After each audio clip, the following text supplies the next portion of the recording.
ሰበር ዜናም የቴዲ አፍሮ ስቱዲዮ መሰበሩ ተሰማ። ታጣቂዎች ሰብረው በመግባት ሙሉ ንብረቶችን ይዘው እንደሄዱ ምንጮች አረጋግጠዋል።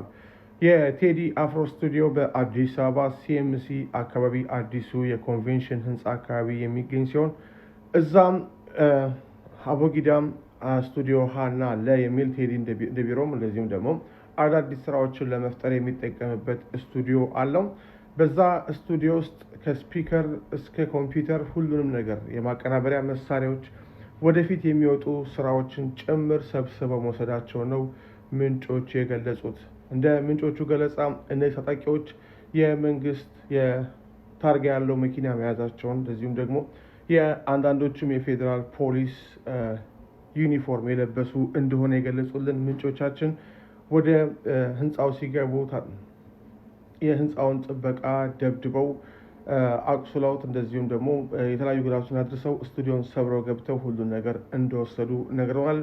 ጉዳዩን እየተከታተለው ነው። ቪኦኤ የዩቲዩብ ቻናል ላይ ዝርዝሩን ጠብቁ። ቴዲ አፍሮ ይባል ትልቅ ሙዚቀኛ እግሩን ውሃ ውስጥ ነክሮ ግጥም ሰርቶ ዜማ ሰርቶ ለሰው ካደረሰ ለራሱ ርብጣ ብር ሰጥቶ ካደረሰ ተወዳጁ ድምፃዊ ዳዊት ጽጌ ስለ ቴዲ አፍሮ አዲሱ አልበም የሰጠው አጭር አስተያየት በጣም ደስ የሚለው እስኪ በአጭሩ ላቀርብላችሁ። የኢትዮጵያ የሙዚቃ ሰማይ ላይ ከሚያበሩት ደማቅ ከዋክብት መካከል አንዱ የሆነው ቴዎድሮስ ካሳሁን ወይም ቴዲ አፍሮም በድጋሚ የጥበብ ማዕበሉን ሊያስነሳ የሰዓታት ዕድሜ ብቻ ቀርቷል። የህዝብን የልብ ትርታ የሚያዳምጠውና ስሜትን ሰርስረው የሚገቡ 5 አልበሞችን ለሙዚቃ አፍቃሪው ያበረከተው ይህ የጥበብ ሰው አሁን ደግሞ 6ኛ ገጸ በረከቱን ይዞ ብቅ ሊለው ይህንን የብዙሃንን የጉጉት ጥማት የሚያረካ አልበም እየጠበቀ ባለበት ሰዓት ደግሞ የዘመናችን ተወዳጅ ድምፃዊ ዳዊት ጽጌም የደስታ መልእክቱን አስተላልፏል። ዳዊት ደስታውን ለህዝብ ሲያካፍል እንዲሁ በባዶ አልነበረም። በውስጡ ለቴዲ አፍሮ ያለውን ጥልቅ አክብሮት፣ ፍቅርና ትዝታ እያጣቀሰ እንጂ። በሙዚቃው ዓለም ቴዲ አፍሮ የራሱን ዜማዎች በማቀንቀን ብቻ አይታወቅም። ለበርካታ አንጋፋና ጀማሪ አርቲስቶች ድንቅ የሆኑ ግጥምና ዜማዎችን በልግስና በመስጠትን ስሙ ይነሳል። ዳዊት ጽጌም የዚህ ቅንነትና በጎነት ተጠቃሚ መሆኑን ወደኋላ መለስ ብሎ በኩራት ተናግሯል። ቴዲ ለጥበብ ሰው ካለው ጥልቅ ፍቅርና ለሥራ ባልደረቦቹ ካለው በጎነት የተነሳ የኔ ዜማ በተሰኘው አልበሜ ውስጥ የተካተቱትን ቻል ዘንድሮና ባዮ ባዮ የተሰኙ ተወዳጅ ሙዚቃዎችን አበርክቶልኛል በማለት የተደረገለትን የጥበብ ውለታ ምንጊዜም ከፍ ካለ አክብሮትና ምስጋና ጋር በልብ ውስጥ መኖሩን አሳይቷል። ከዚህ ልብ የሚነካ የጥበብ አጋርነት ትውስታ በኋላ ዳዊት ያንን በሚሊዮኖች የሚጠበቀውን ዜና አጋርቶም ሁላችንም በጉጉት ስንጠብቀው የነበረው የቴዲ አፍሮ 6ኛ አልበም ኢትዮሪካ ነገ በ8/8/2018 በመላው ዓለም ለሚገኙ አድናቂዎቹ በተለያዩ የማህበራዊ ሚዲያ ፕላትፎርሞች ይለቃል በማለት የተሰማውን ታላቅ ደስታ ገልጿል። ዳዊት መልእክቱን ለታላቁ የጥበብ ሰው ቴዎድሮስ ካሳሁን ስኬትና መልካም ዕድልን በመመኘት መልእክቱን ቋጨ።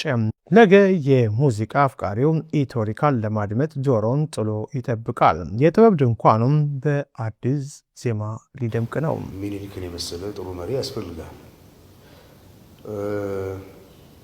እንደ ቀዳማዊ ኃይለ ሥላሴ ደግሞ የነበሩ ትልቅ ነገስታት በዓለም መንግስታት ጉባኤ ጀምሮ ያደረጓቸው አስተዋጽኦ፣ በዓለም ዙሪያ የነበራቸው ተቀባይነት፣ ለሀገራቸው የሰሩት ተግባራት ሳይደመር ኢትዮጵያ ምንላት ዛሬ ያለችው ሀገር ልትኖር አትችልም። ይህ እንዳለ ሆኖ ምንጊዜም ነገስታት የሚወክሉት ህዝብን እንደመሆኑ መጠን ከስሮቻቸው ደግሞ ያሉ ብዙ ባለውለታዎችን አብሮ ማየት የሚያስችል ትልቁ መስኮት ብዙ ጊዜ ከፊት ያሉ ሰዎች ናቸው እና በዚህ አንጻር ምልክቶች ካልተበረታቱ፣ ምልክቶች የሚገባቸው ክብር ካልተሰጣቸው የሚቀጥለው ትውልድ ጥሩ ተግባር ለመፈጸም የሚያነቃቃ መሳሪያ ያገኝ። በዚህ ምክንያት ነው። ሁለተኛ ደግሞ አሁን ባለንበት እንግዲህ ያለፉት የተወሰኑ ዓመታት ታሪክ የሚባለው ነገር ኢትዮጵያ ታሪክ እና የኢትዮጵያ ወነት፣ የብሔራዊ ስሜት በብዙ ሁኔታ ፈተና ውስጥ ወድቋል። ስለዚህ ይህን አጠናክሮ ያለውን ክፍተት ለመሙላት የትውልድ እንቅስቃሴ ያስፈልጋል። የዚህ ትውልድ አካል እንደመሆነ መጠን ያን ተግባር ለመፈጸም ነው። ቴዲ አፍሮን ስሙት በማለት አምባሳደሩ መልእክት አስቀመጡ። የአሜሪካው ዲፕሎማትና አምባሳደር ቲቦር ናጊ የኢትዮጵያውን ዝነኛ አቀንቃኝ ቴዲ አፍሮ ሙዚቃ እንዲያዳምጡ ለተከታዮቻቸው ጥሪ አቀረቡ። እኛ አምባሳደር ስለ ቴዲ በጻፉት መልእክት ላይ ወደዱትም ጠሉትም ቴዲ አፍሮ በኢትዮጵያ ፖለቲካ ውስጥ እንደ ችግር የሚቆጥራቸውን ጉዳዮች በዘፈን ለመግለጽ ያሳየው ዝግጁነትና ድፍረት አድናቆት ይገባዋል በማለት ስሙት ብለው ነው እንግዲህ መልእክታቸውን ያስተላለፉት። አምባሳደሩ እንግዲህ በአሜሪካ የውጭ ጉዳይ ሚኒስቴር ውስጥ ለረጅም ዓመታት ያገለገሉ አንጋፋ ዲፕሎማት ሲሆኑ በተለይም እንግዲህ ከኢትዮጵያና ከአፍሪካ ቀንድ ጉዳዮች ጋር በተያያዘ የተለየ ልምድ ያላቸው መሆኑ እንግዲህ ይታወቃል። አሜሪካዊ አምባሳደር ቲቦር ናጊ ቴዲ አፍሮን ስሙት ወይም ደግሞ የቴዲን አፍሮ ሙዚቃ ስሙት በማለት ተናግረዋል። የአምባሳደሩን መልእክት እንዴት ተመለከታችሁ? ሀሳባችሁን ኮሜንት ላይ አስቀምጡልን። አዳዲስ መረጃ የምትፈልጉ ከሆነ ፕላስ ምልክቷን መንካታችሁ እንዳይረሳ። ሪፖስት ኮፒ ሊንክ ይደረግ። ቴዲ አፍሮን ስሙት በማለት አምባሳደሩ መልእክት አስቀመጡ። የአሜሪካው ዲፕሎማትና አምባሳደር ቲቦር ናጊ የኢትዮጵያውን ዝነኛ አቀንቃኝ ቴዲ አፍሮ ሙዚቃ እንዲያዳምጡ ለተከታዮቻቸው ጥሪ አቀረቡ። እኛ አምባሳደር ስለ ቴዲ በጻፉት መልእክት ላይ ወደዱትም ጠሉትም ቴዲ አፍሮ በኢትዮጵያ ፖለቲካ ውስጥ እንደ ችግር የሚቆጥራቸውን ጉዳዮች በዘፈን ለመግለጽ ያሳየው ዝግጁነትና ድፍረት አድናቆት ይገባዋል በማለት ስሙት ብለው ነው እንግዲህ መልእክታቸውን ያስተላለፉት። አምባሳደሩ እንግዲህ በአሜሪካ የውጭ ጉዳይ ሚኒስቴር ውስጥ ለረጅም ዓመታት ያገለገሉ አንጋፋ ዲፕሎማት ሲሆኑ በተለይም እንግዲህ ከኢትዮጵያና ከአፍሪካ ቀንድ ጉዳዮች ጋር በተያያዘ የተለየ ልምድ ያላቸው መሆኑ እንግዲህ ይታወቃል። አሜሪካዊ አምባሳደር ቲቦር ናጊ ቴዲ አፍሮን ስሙት ወይም ደግሞ የቴዲን አፍሮ ሙዚቃ ስሙት በማለት ተናግረዋል። የአምባሳደሩን መልእክት እንዴት ተመለከታችሁ? ሀሳባችሁን ኮሜንት ላይ አስቀምጡልን። አዳዲስ መረጃ የምትፈልጉ ከሆነ ፕላስ ምልክቷን መንካታችሁ እንዳይረሳ። ሪፖስት ኮፒ ሊንክ ይደረግ። ሰበር ዜናም የቴዲ አፍሮ ስቱዲዮ መሰበሩ ተሰማ። ታጣቂዎች ሰብረው በመግባት ሙሉ ንብረቶችን ይዘው እንደሄዱ ምንጮች አረጋግጠዋል።